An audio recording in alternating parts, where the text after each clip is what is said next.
তো সবাই গেছে বিয়ে বাড়িতে। আমি একাই বাড়িতে পড়ে আসছি। সো এই গাইস কেমন আছো সবাই? আশা করি সবাই ভালো আছো। আমি খুব ভালো আছি। তো সবাই গেছে বিয়ে বাড়িতে তার জন্য কয়েকটা ভাত ছিল। ওই ভাতটা আমি গরম করে নিয়েছি। ওই ভাতটা আমি খেয়ে নিচ্ছি এখন।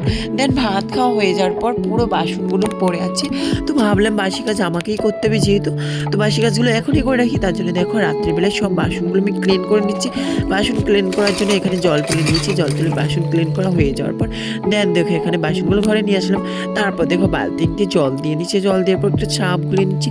যেহেতু রোজ দিন আমি ঘুমানোর আগে গ্যাস টেবিলটা পরিষ্কার করে ঘুমাই। যেহেতু বাসি কাজ কিছু থাকলে আমি ঘুমানোর আগে পরিষ্কার করে ঘুমানোতেই পছন্দ করি। যেহেতু আমি ঘুম থেকে উঠতে আমার দেরি হয় 10টা 11টা বেজে যায়। তার জন্য আমি সব কাজ বাজ করে রাখি। সকালে উঠে শুধু ব্রাশ করে চাটা খাই। তো দেখো গ্যাস টেবিলটা পুরোপুরি মোছার পর যা যাবতীয় জিনিসপত্র ছিল ওগুলো খুব ভালো করে রাখার পর দেন আমি ব্রাশ করছি। ব্রাশ করে আমি সব দিন কিন্তু ব্রাশ করি। ঘুমানোর আগে ব্রাশ না করলে আমি ভালো লাগে না। তো দেখো ব্রাশ করে আসার পর আমি এখানে গরম জল খাচ্ছি। আমি রোজ দিন 2 কাপ গরম জল খাই। তো তোমাদের কাছে ভিডিওটা কেমন লাগলো কমেন্টে অবশ্যই জানাবে। টাটা, সবাইকে সাবস্ক্রাইব।